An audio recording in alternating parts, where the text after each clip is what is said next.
Economics Hindi medium. तो देखो, मैंने तुम्हें बताया था कि सरकार बजट बनाती है, हर एक इंसान बजट बनाता है, हर एक खाली इंसान बजट बनाने में लगा रहता है, क्योंकि कोई और काम धाम तो है नहीं। तुम लोगों की तरह खाली पीली बैठा रहता है तो सोचता है बजट ही बना ले, तो बजट बनाते हैं। खैर, कुल मिलाकर हम बात कर रहे हैं सरकारी बजट की। हम बात किसके बजट की कर रहे हैं? गवर्नमेंट बजट की, ठीक है। तो जो सरकार बजट बनाती है, तो बजट बनाने के पीछे उसके कुछ उद्देश्य होते हैं। जब सरकार बजट बनाती है तो बजट बनाने के पीछे उसके कुछ क्या होते हैं? उद्देश्य होते हैं, जिसमें से मैंने 2-3 उद्देश्य लिखवा दिए हैं, ठीक है। तो अब समय आ चुका है कि अब हम चौथा उद्देश्य देखें कि आखिर क्या ऑब्जेक्टिव होता है चौथा, जो बजट बनाने के लिए जरूरी होता है, ठीक है। मुझे बताओ, अपने देश के अंदर, मतलब कि भारत के अंदर, अगर मैं तुमसे कहूं हर एक व्यक्ति एक जैसा कमाता है, तो क्या ये बात सही है? नहीं। किसी की आय जरूरत से ज्यादा होती है, किसी की आय जरूरत से कम होती है। कोई बहुत ही कम कमाता है, कोई बहुत ही ज्यादा कमाता है। कोई थोड़े समय में अमीर हो जाता है और कोई जिंदगी भर भी अमीर नहीं होता, और कोई कोई तो खाने तक के लिए खाना तक नहीं होता किसी किसी के पास, इतना ज्यादा गरीब है। कुल मिलाकर अपने देश के अंदर जो आय का बंटवारा होता है, अपने देश के अंदर जो आय का बंटवारा होता है, क्या वो आय का बंटवारा एक समान होता है? नहीं। ना तो एक समान होता है और न्याय संगत होता है। न्याय संगत का मतलब होता है कि जिसको जितना मिलना चाहिए उसको उतना नहीं मिल पा रहा है, ठीक है। तो सरकारी बजट बनाने के पीछे एक उद्देश्य ये भी होता है कि आय का बंटवारा कैसा होना चाहिए? एक समान। मतलब कि अगर किसी को ज्यादा आय चली गई है, अगर किसी के पास ज्यादा आय चली गई है, तो उससे आय वापस लो और उस व्यक्ति को दो, और उस व्यक्ति को दो जिसके पास वो आय जानी चाहिए थी, ठीक है। और बताओ, सरकार ऐसे तो आय लेगी नहीं वापस। बताओ, अगर तुम्हारे पास 10 रुपए ज्यादा चले गए, सपोज तुम्हारे पास कितने रुपए ज्यादा चले गए? 10 रुपए। तो तुम्हारे पास जाकर क्या आय वापस लेगी सरकार कि लाओ 10 रुपए वापस दो? नहीं। सरकार कैसे लेती है? सरकार टैक्स की फॉर्म में लेती है। सरकार किसकी फॉर्म में लेती है? टैक्स की फॉर्म में। और गरीबों को कैसे देती है? गरीबों को देने का तरीका होता है आर्थिक सहायता की फॉर्म में। मतलब अमीरों पर क्या लगाए करेगी? कर। अमीरों पर तो क्या अप्लाई करेगी? टैक्स अप्लाई करेगी। और गरीबों को देने के लिए क्या करेगी? इकोनॉमिक सब्सिडी देगी। अमीरों से लेती जाएगी, गरीबों को देती जाएगी। तो इस तरह से आय का बंटवारा दोबारा से हो जाएगा और सही बंटवारा हो जाएगा। तो बताओ, आय का बंटवारा दोबारा करना, यही तो कहलाएगा पुनः वितरण। तो लिखो चौथा और इंपॉर्टेंट उद्देश्य, लिखो आय तथा संपत्ति। आय तथा संपत्ति का पुनः वितरण। आय तथा संपत्ति का पुनः वितरण मतलब कि हम रीडिस्ट्रीब्यूट करेंगे। हम आय को दोबारा से क्या करेंगे? रीडिस्ट्रीब्यूट करेंगे। जिस अमीर व्यक्ति के पास ज्यादा पैसा है उससे हम वापस लेंगे, किसकी फॉर्म में लेंगे? टैक्स की फॉर्म में। गवर्नमेंट क्या लगाती है भाई? टैक्स लगाती है। और जिस व्यक्ति के पास बहुत ही कम पैसा है या फिर है ही नहीं, जो कि बहुत ही गरीब है, उसको हम क्या देंगे? आर्थिक सहायता, ठीक है। तो इस तरह से आय का बंटवारा दोबारा से हो जाएगा। आय का बंटवारा दोबारा करने का मतलब ये नहीं कि सबसे आय वापस लो फिर सबको दोबारा बांटो, ये बिल्कुल भी नहीं है। आय का बंटवारा दोबारा से करने का मतलब है कि अमीरों पर टैक्स लगाया जाएगा और गरीबों को आर्थिक सहायता दी जाएगी, है ना। तुम जैसे अमीरों पर क्या लगाएगी? गवर्नमेंट टैक्स लगाएगी। और किसको देगी बदले में? मुझ जैसे गरीब को, ठीक है। तो लिखो आय तथा संपत्ति का पुनः वितरण। लिखो, भारत में आय तथा संपत्ति का बंटवारा हमेशा से असमान होता है। भारत में आय तथा संपत्ति का बंटवारा हमेशा से असमान होता है। हमेशा से असमान होता है। असमान मतलब अनइक्वल, मतलब एक बराबर नहीं होता। ये तो मैं भी नहीं कह रहा कि एक बराबर हो, है ना। पूरे देश के हर एक व्यक्ति क्या ऐसा हो सकता है कि 1000 रुपए कमाए? पूरे देश का हर एक व्यक्ति 1 लाख रुपए कमाए, नहीं, ऐसा नहीं होता। तो मेरा कहने का मतलब ये नहीं कि समान हो, लेकिन न्यायपूर्वक तो हो, ठीक है।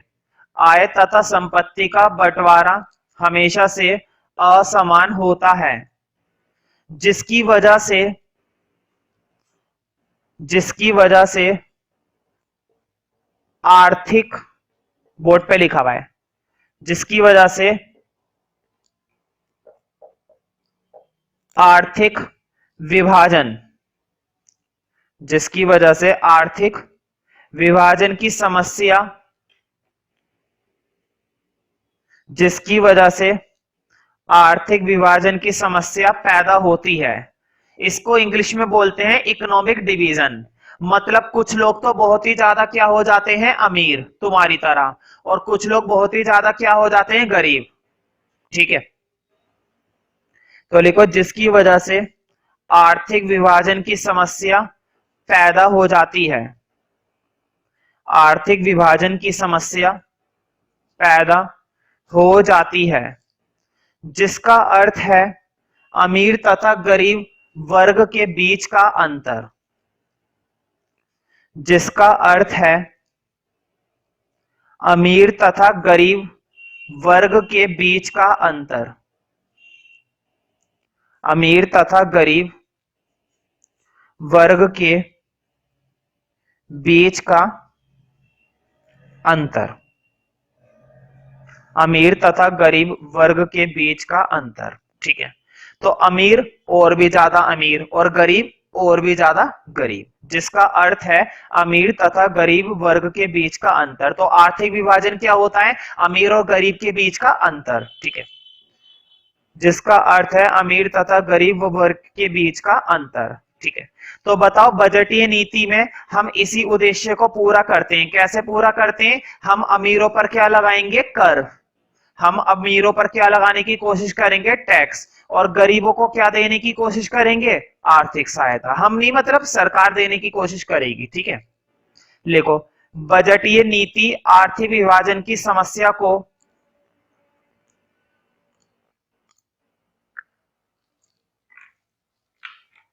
बजटीय नीति आर्थिक विभाजन की समस्या को हल करने में सहायता करती है। बजटीय नीति आर्थिक विभाजन की समस्या को हल करने में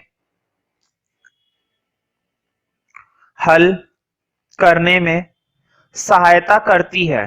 क्या करती है, सहायता। जैसे कि तुम्हें भी अपने मम्मी पापा की सहायता करनी चाहिए, है ना, हर किसी को करनी चाहिए, ठीक है। बिल्कुल उसी तरह से सरकार भी करती है। आर्थिक विभाजन की समस्या को हल करने में सहायता करती है। कैसे करती है वो भी लिखाऊंगा, तो लिखो सहायता करने में, सॉरी, समस्या को हल करने में सहायता करती है। लिखो जिसके लिए निम्नलिखित कदम उठाए जाते हैं, जिसके लिए निम्नलिखित कदम उठाए जाते हैं। कौन से कदम उठाए जाते हैं, निम्नलिखित कदम। अब क्या कदम होते हैं वो देखेंगे। जिसके लिए निम्नलिखित कदम उठाए जाते हैं, ठीक है। हाँ, कौन कौन से कदम उठाने, वो कदम तुम नोट में उठाना, ठीक है। तो लिखो नोट, फोर्थ पॉइंट के बाद तुम्हें लिखना है एक बढ़िया सा नोट। नोट के अंदर लिखो स्मॉल ए, पहला पॉइंट, ठीक है। तो देखो कुछ लोगों पर कर लगाया जाता है। किन पर कर लगाया जाता है, अमीर लोगों पर। और कुछ लोगों को आर्थिक सहायता दी जाती है। किन लोगों को आर्थिक सहायता दी जाती है, गरीबों को, ठीक है। तो देखो जिन पर कर लगाया जाता है तो वो कहलाता है कराधान। लिखो कराधान तथा आर्थिक, कराधान तथा आर्थिक, आर्थिक के बाद क्या होती है भाई, आर्थिक सहायता। कौन सी सहायता, आर्थिक सहायता, ठीक है। तो स्मॉल ए के अंदर पहले तो ये छोटा सा हेडिंग सा बना देना, कराधान तथा आर्थिक सहायता। अब इसके आगे लिखो, आर्थिक सहायता के आगे एक्सप्लेन करो, ठीक है। मेरे पास जगह कम थी इसलिए मैंने सहायता नीचे लिखा है, तुम्हें उधर ही लिखना है, ठीक है। कराधान तथा आर्थिक सहायता। ठीक है, लिखो कराधान आर्थिक सहायता में। बताओ कराधान का क्या मतलब है? उन लोगों पर कर लगाना जिन लोगों की आय बहुत ही ज्यादा होती है, और उन लोगों को आर्थिक सहायता देना जिनकी आय होती नहीं है या बहुत ही कम होती है। समझ रहे हो ना इस चीज को? तो गवर्नमेंट इस चीज में क्या करती है? मदद करती है। तो एक तरीके से आय का बंटवारा हो गया ना, पुनः पुनः वितरण हो गया। आय का क्या हो गया? पुनः वितरण हो गया। जिन लोगों पर ज्यादा पैसा था हमने उनसे पैसा ले लिया, किसकी फॉर्म में? टैक्स की फॉर्म में। और उन लोगों को दे दिया जिनके पास नहीं था, किसकी फॉर्म में? सब्सिडी की फॉर्म में, आर्थिक सहायता की फॉर्म में। ठीक है, तो लिखो ए पॉइंट, कराधान तथा आर्थिक सहायता ये एक मुख्य नीति उपकरण है। यह एक मुख्य नीति उपकरण है। कौन सा उपकरण है ये? मुख्य नीति उपकरण। यह एक मुख्य नीति उपकरण है। धनी वर्ग पर कर लगाया जाता है। धनी वर्ग पर कर लगाया जाता है और निर्धन वर्ग को, धनी वर्ग पर कर लगाया जाता है, धनी वर्ग पर कर लगाया जाता है और निर्धन वर्ग को आर्थिक सहायता प्रदान की जाती है। निर्धन वर्ग को आर्थिक सहायता प्रदान की जाती है। आर्थिक सहायता प्रदान की जाती है ना? धनी वर्ग पर कर लगाया जाता है और निर्धन वर्ग को आर्थिक सहायता प्रदान की जाती है। आर्थिक सहायता प्रदान की जाती है। ठीक है, और इस प्रकार क्या हो जाता है? आय का पुनः वितरण। तो लिख लो, इस प्रकार आय का पुनः वितरण किया जाता है। इस प्रकार आय का पुनः वितरण किया जाता है। इस प्रकार आय का पुनः वितरण किया जाता है ना? रीडिस्ट्रीब्यूशन बोलते हैं इसको, इंग्लिश में क्या बोलते हैं? रीडिस्ट्रीब्यूशन। इस प्रकार आय का पुनः वितरण किया जाता है। हाँ, नोट के अंदर ही लिखो बी पॉइंट। अब नोट के अंदर तुम्हें क्या लिखना है भाई? बी पॉइंट लिखना है, और क्या लिखना है ना?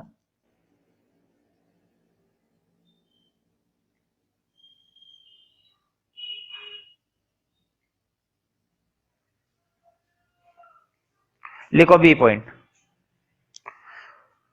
तो मुझे बताओ, सरकार का केवल इतना ही उद्देश्य है कि वो आर्थिक सहायता देती है? नहीं, गरीब इंसान का जीवन बहुत ही ज्यादा क्या होता है? मुश्किल होता है। कुछ लोगों के पास तो खाने तक की चीजें नहीं होती। कुछ लोग गरीबी रेखा के इतने नीचे आते हैं कि वो ढंग से जी भी नहीं पा रहे हैं। ना उनके पास पीने के लिए अच्छा पानी है, रहने के लिए मकान है, खाने के लिए खाना है, पहनने के लिए कपड़े हैं, पढ़ने के लिए शिक्षा नहीं है। ठीक है, अच्छे अस्पताल नहीं है ना? तो इन सब में भी मदद करती है सरकार। तो लिखो बी पॉइंट, सरकार निर्धन रेखा से नीचे रहने वाले लोगों को, सरकार निर्धन रेखा से नीचे रहने वाले लोगों को, बोर्ड पे लिखा हुआ है, न्यूनतम कीमत पर। न्यूनतम का मतलब होता है मिनिमम कीमत, मतलब कम से कम कीमत पर। न्यूनतम मतलब कम से कम कीमत पर। सरकार निर्धन रेखा से नीचे रहने वाले लोगों को न्यूनतम कीमत पर खाद्यान्न की पूर्ति करती है। खाद्यान्न का मतलब होता है खाने पीने की चीजें।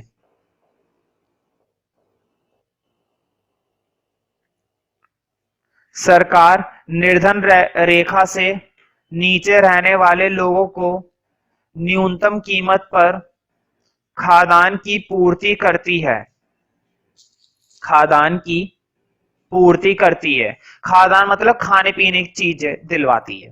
ठीक है, खाद्यान्न की पूर्ति करती है, वो भी न्यूनतम कीमत पर, मतलब कम से कम कीमत पर।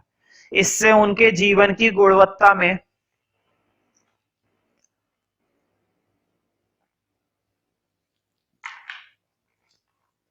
इससे उनके जीवन की गुणवत्ता में भी सुधार आता है। जैसे कि बच्चे को पीट पीट कर सुधारा जाता है ना, तुम लोगों को भी पीटा जाएगा, है ना, वैसे सुधरने वालों में से नहीं है तुम लोग। इससे उनके जीवन की गुणवत्ता में भी सुधार आता है, जीवन की गुणवत्ता में भी सुधार आता है ना। लेकिन तुम लोगों में कोई सुधार नहीं आता, कुछ भी होता रहे, तुम लोग नहीं सुधरते। लिखो, पांचवा उद्देश्य सरकारी बजट को बनाने का पांचवा उद्देश्य। मुझे बताओ, एक सरकार से अगर पूछा जाए कि तेरे देश की स्थिति क्या इतनी अच्छी है कि हर एक व्यक्ति के पास करने के लिए काम है, मतलब तेरे देश में क्या रोजगार है? अगर हम ये कह दे कि नहीं, हमारे देश में सभी लोगों के पास रोजगार नहीं है, तो बताओ क्या वाकई में हमारे देश की स्थिति अच्छी है? जब हर एक व्यक्ति के पास करने के लिए काम है ही नहीं, तो वो क्या कमाता होगा, और क्या कमाता होगा, क्या खाता होगा, और कैसे रहता होगा? समझ रहे हो ना इस चीज को? फिर वो चोरी करेगा, ठीक है, अक्सर लोग इस ऑप्शंस को चुनते हैं, ठीक है। तो ऐसे में क्या होता है कि रोजगार की स्थिति बड़ी बुरी है, तो सरकारी बजट को बनाने का एकमात्र उद्देश्य ये भी होता है कि देश के अंदर रोजगार के अवसर प्रदान किए जाएं, ठीक है। सरकार को अपनी सरकारी कंपनियां खोलनी चाहिए, सरकारी कार्यालय खोलने चाहिए, कुछ ऐसे धंधे करवाने चाहिए जहां पर लोगों को क्या मिले, रोजगार मिले। तो सरकार को खर्च करना चाहिए, है ना, सरकार को निवेश पर भी क्या करना चाहिए, खर्च करना चाहिए, क्योंकि सरकार जब तक निवेश नहीं करेगी तब तक कारखाने कैसे खुलेंगे, और जब तक कारखाने नहीं खुलेंगे तब तक लोगों को रोजगार कैसे मिलेगा? तो लोगों को रोजगार दिलाने के लिए सरकार को किस पर खर्च करने की जरूरत है, निवेश पर। तो सरकार इस चीज का फैसला भी अपने बजट के अंदर करती है कि वो इस साल कितना निवेश करेगी, कहां पर निवेश करेगी, किस फील्ड में निवेश करेगी, समझ रहे हो ना। तो तब जाके रोजगार के अवसर मिलेंगे। तो पांचवा और इंपॉर्टेंट उद्देश्य लिखो, लिखो रोजगार के अवसर, रोजगार के अवसर। तो लिखो, बजटीय नीति का एक मुख्य उद्देश्य रोजगार के अवसर प्रदान करना है। बजटीय नीति का एक मुख्य उद्देश्य रोजगार के अवसर प्रदान करना है।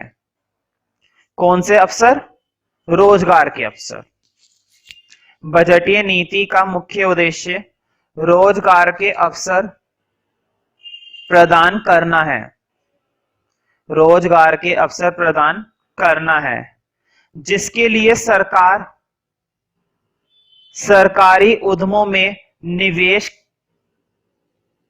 जिसके लिए सरकार सरकारी उद्यमों में, बताओ सरकार निवेश करेगी तभी तो लोगों के लिए काम मिलेगा, है ना। जिसके लिए सरकार सरकारी उद्यमों में, मतलब गवर्नमेंट एंटरप्राइज, है ना, जिसके लिए सरकार सरकारी उद्यमों में निवेश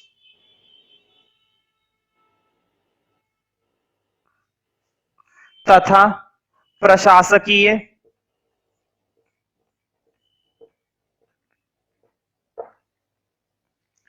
जिसके लिए सरकार सरकारी उद्यमों में निवेश तथा प्रशासकीय सेवा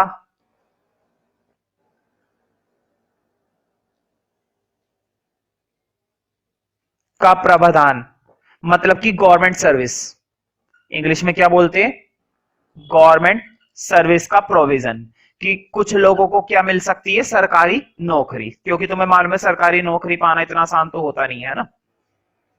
प्रशासकीय सेवा का प्रावधान रोजगार उत्पन्न करते हैं, जिसके लिए सरकार सरकारी उद्यमों में निवेश तथा प्रशासकीय सेवा का प्रावधान रोजगार उत्पन्न करते हैं, ठीक है। तो ये क्या करते हैं, सरकार क्या करती है, सरकारी उद्यमों में निवेश करती है, और प्रशासक क्या करते हैं, वो रोजगार के अवसर देते हैं, लोगों को रोजगार देते हैं, ठीक है। डिपार्टमेंट क्या देता है, उन लोगों को सर्विस देता है, ठीक है। तो ऐसे क्या होगा, जिसकी वजह से तुमने देखा होगा देश के अंदर कुछ कार्यक्रम भी चलाए गए हैं। अगर तुमने भारतीय अर्थव्यवस्था ध्यान से पढ़ी है, इंडियन इकोनॉमिक डेवलपमेंट वाली बुक, इकोनॉमिक्स की बुक होती है वो भी, इंडियन इकोनॉमिक डेवलपमेंट, भारतीय अर्थव्यवस्था, तो अगर तुमने वो पढ़ी है तो उसके अंदर तुमने देखा होगा महात्मा गांधी रोजगार गारंटी अधिनियम, मनरेगा, 10 प्रोग्राम ऐसे चलाए गए थे जो देश के अंदर गरीबी, निर्धनता और रोजगार के अवसर दिलवाने की कोशिश करती है।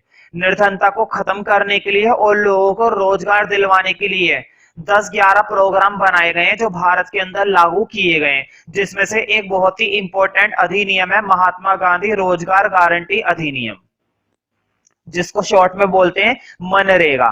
तो ये कार्यक्रम गारंटी देता है हर एक उस व्यक्ति को जो काम करने के योग्य है और काम करने की इच्छा रखता है। तो ये अधिनियम अपने देश में लागू किया गया था और इसके अकॉर्डिंग कितने लोगों को अब तक रोजगार दिलाया जा चुका है, ठीक है। इस बारे में नोट में लिखो, लिखो नोट के अंदर ए पॉइंट लिखो, देश के निर्धन वर्ग को रोजगार दिलाने के लिए, देश के निर्धन वर्ग को रोजगार दिलाने के लिए, क्या दिलाने के लिए, रोजगार, चॉकलेट दिलाने के लिए नहीं, रोजगार दिलाने की बात हो रही है। देश के निर्धन वर्ग को रोजगार दिलाने के लिए मनरेगा, बोर्ड पे लिखा हुआ है मनरेगा, इंग्लिश में भी लिखना, लिखो MGNREGA,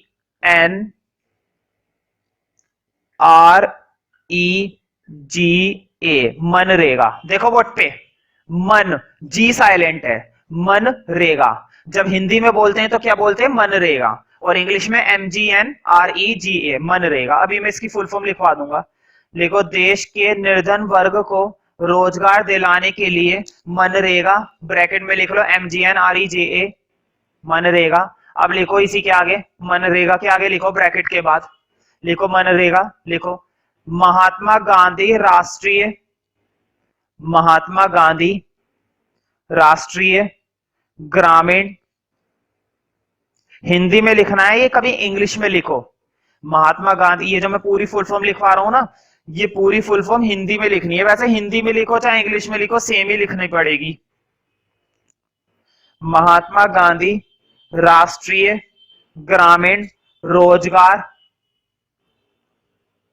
ग्रामीण रोजगार गारंटी अधिनियम, महात्मा गांधी राष्ट्रीय ग्रामीण रोजगार गारंटी अधिनियम। और अगर इंग्लिश में बनाते तो इंग्लिश में ये बनता, बोर्ड पे देखो, Mahatma Gandhi national rural employment guarantee act,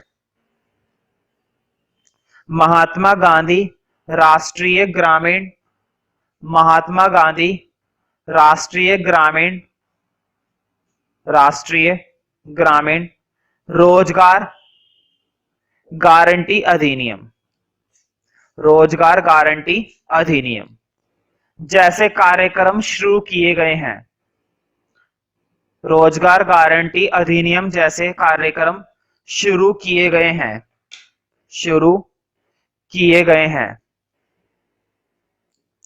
तो बताओ, अगर हर एक व्यक्ति के पास करने के लिए काम हो, हर एक निर्धन वर्ग को क्या मिल जाए, रोजगार मिल जाए, तो क्या आय का असमान बंटवारा कम होएगा? बिल्कुल। अब सबके पास आय होएगी भाई, उससे तो सही है कि कुछ लोग कमा ही नहीं रहे थे, कुछ तो कमा रहे हैं अब, ठीक है। तो इसी बात के लिए बी पॉइंट लिखो, तो देश के अंदर आर्थिक असमानता को भी खत्म किया जा सकता है अगर सभी लोगों के पास क्या मिल जाए, रोजगार। तो लिखो, यदि निर्धन वर्ग को रोजगार मिल जाए, यदि निर्धन वर्ग को क्या मिल जाए, रोजगार, यदि निर्धन वर्ग को रोजगार मिल जाए तो इससे आय की असमानता को भी खत्म किया जा सकता है, आय की असमानता को भी खत्म किया जा सकता है। यदि निर्धन वर्ग को रोजगार मिल जाए, यदि निर्धन वर्ग को रोजगार मिल जाए तो इससे आय की असमानता को भी खत्म किया जा सकता है। आय की असमानता को भी खत्म किया जा सकता है। मतलब आय, मैं ये तो नहीं कह रहा कि बिल्कुल समान हो जाएगी। जितने एक व्यक्ति अगर 1 लाख रुपए कमा रहा है तो हर एक व्यक्ति 1 लाख रुपए कमाएगा, लेकिन फिर भी कुछ तो कम होएगी। पहले तो कुछ लोग कमा ही नहीं रहे थे, अब रोजगार मिलने से कुछ तो कमाएंगे।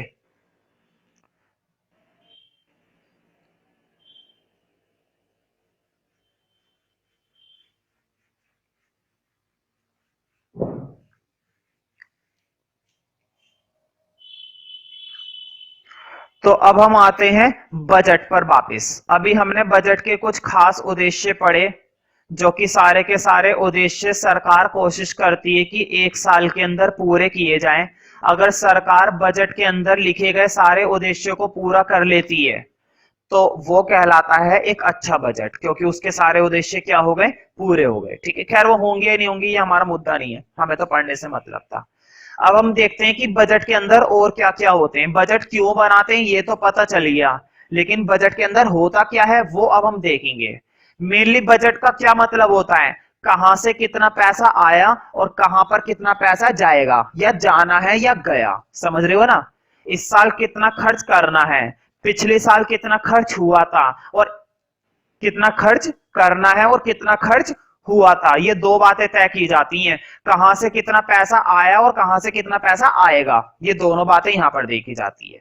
तो कुल मिलाकर कितना पैसा आया और कितना पैसा गया, मतलब हमने कितना प्राप्त करा और हमने कितना खर्च करा। ठीक है, तो ये दो घटक होते हैं बजट के। तो चैप्टर का नेक्स्ट मेन हेडिंग डालो, बजट की संरचना। क्या हेडिंग डालना है तुम्हें, बजट की संरचना, मतलब की structure, structure of budget, budget के कंपोनेंट। अगला हेडिंग डालो इसी के ओब्लिक में, बजट की संरचना की बजाय ये हेडिंग भी आता है, बजट के घटक, मतलब कि बजट के कंपोनेंट्स, कि बजट के क्या क्या कंपोनेंट होते हैं। ठीक है, बजट की संरचना या बजट के घटक। तो मेनली कितने घटक होते हैं, सिर्फ दो घटक होते हैं। एक तो ये देखा जाता है कि हमने कितना प्राप्त करा, और एक ये देखा जाता है कि हमने कितना व्यय करा, मतलब कि खर्च करा। तो कैपिटल ए टॉपिक लिखो, बजट, बजट प्राप्तियां। जैसे भगवान की प्राप्ति हो जाती है ना किसी को, तो लिखो बजट प्राप्तियां। इसको इंग्लिश में बोलते हैं बजट रिसीट्स। क्या बोलते हैं, बजट रिसीट्स। और लिखो तथा, तथा के बाद लिखो कैपिटल बी। फिर हम देखते हैं कि हमने कितना खर्च करा, तो वो कहलाता है बजट व्यय। क्या कहलाता है, बजट व्यय।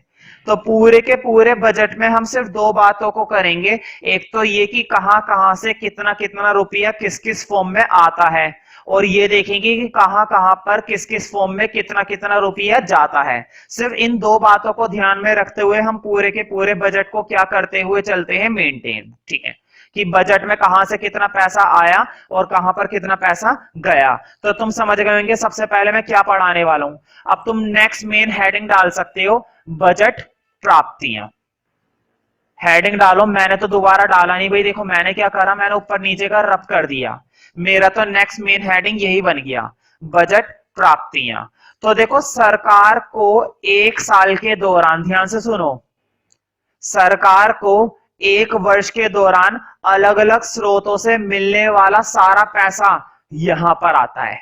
मुझे बताओ, सरकार को टैक्स की फॉर्म में पैसा मिलता है, सरकार को दूसरे देशों से कई बार मदद मिल जाती है, सरकार को अपने ही देश की कंपनियों से कुछ फायदा मिल जाता है, सरकार ने जो बजट के अंदर बॉन्ड्स डाल रखे हैं, बॉन्ड समझते हो, गवर्नमेंट के भी अपने बॉन्ड्स होते हैं, तो बॉन्ड्स पर इंटरेस्ट मिल जाता है। सरकार ने भी बहुत जगह क्या कर रखा होता है, निवेश कर रखा होता है, तो सरकार को वहां से भी पैसा मिल जाता है।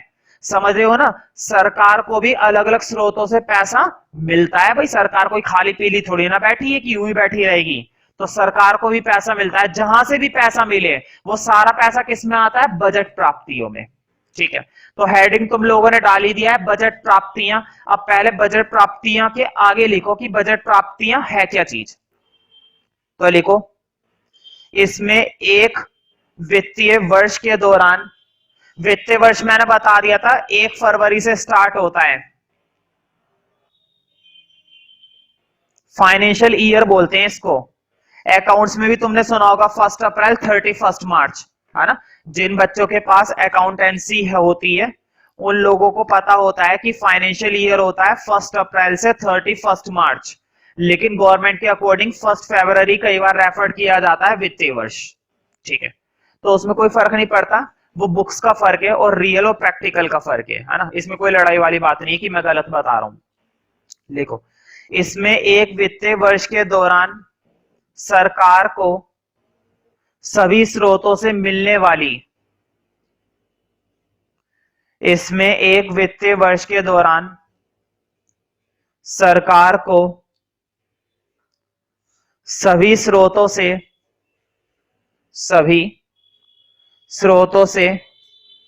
मिलने वाली मौद्रिक आय शामिल की जाती है। सभी स्रोतों से मिलने वाली मौद्रिक आय शामिल की जाती है। मौद्रिक आय शामिल की जाती है। इसमें एक वित्तीय वर्ष के दौरान सरकार को सभी स्रोतों से मिलने वाली मौद्रिक आय शामिल की जाती है। मौद्रिक आय शामिल की जाती है। तो अब हम देखेंगे, इसके भी दो भाग होते हैं, जैसे कि बजट प्राप्ति में। अब हम देखते हैं कि और क्या कौन कौन से दो भाग होते हैं। तो देखो, बजट प्राप्ति को भी दो हिस्सों में डिवाइड किया जाता है।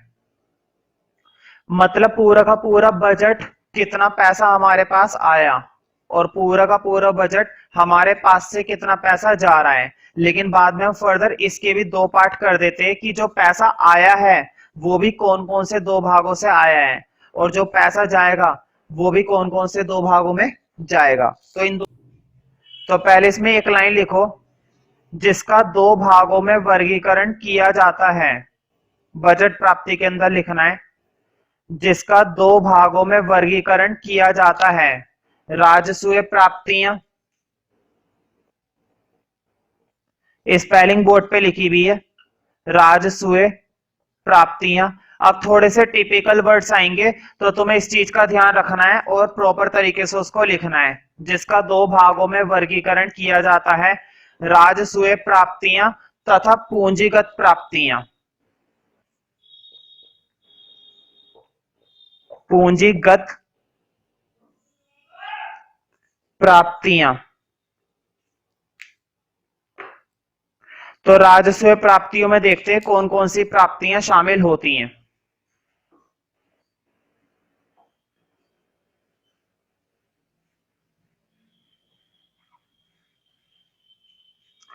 तो देखो, बजट प्राप्तियां और बजट व्यय, और बजट प्राप्तियों के अंदर भी दो तरह की प्राप्ति होती हैं। एक तो होती है राजस्व प्राप्तियां और एक होती हैं पूंजीगत प्राप्तियां। तो जिन बच्चों के पास अकाउंटेंसी होती है स्ट्रीम के अंदर, तो उन बच्चों को तो ये दो टॉपिक थोड़े से ज्यादा अच्छे से समझ में आएंगे। लेकिन जिन लोगों के पास अकाउंट्स नहीं है तो उन लोगों को थोड़ी सी दिक्कत हो सकती है, क्योंकि जिन लोगों के पास अकाउंट होती है उन्हें एसेट्स के बारे में नॉलेज होती है और लायबिलिटीज के बारे में नॉलेज होती है। एसेट्स और लायबिलिटीज ये हमें अकाउंट में देखने को मिलते हैं। तो इको में ऐसा कुछ नहीं होता, लेकिन फिर भी मैं काफी कोशिश करूंगा समझाने की, और हो सकता है कि समझ में आ जाए। तो राजस्व प्राप्तियां तथा पूंजीगत प्राप्तियां। अब बात करते हैं राजस्व प्राप्ति की। तो अगला सब हेडिंग डालो तुम। सबसे पहले कौन सी प्राप्तियां पढ़ने वाले हम, राजस्व प्राप्तियां। देखो, राजस्व प्राप्तियों की दो खासियत होती हैं बस। कितनी खासियत होती है, दो खासियत। तो पहले तो हेडिंग डालो, राजस्व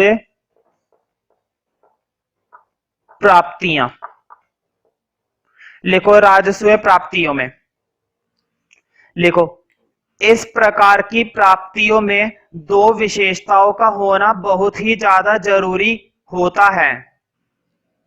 इस प्रकार की प्राप्तियों में दो विशेषताओं का होना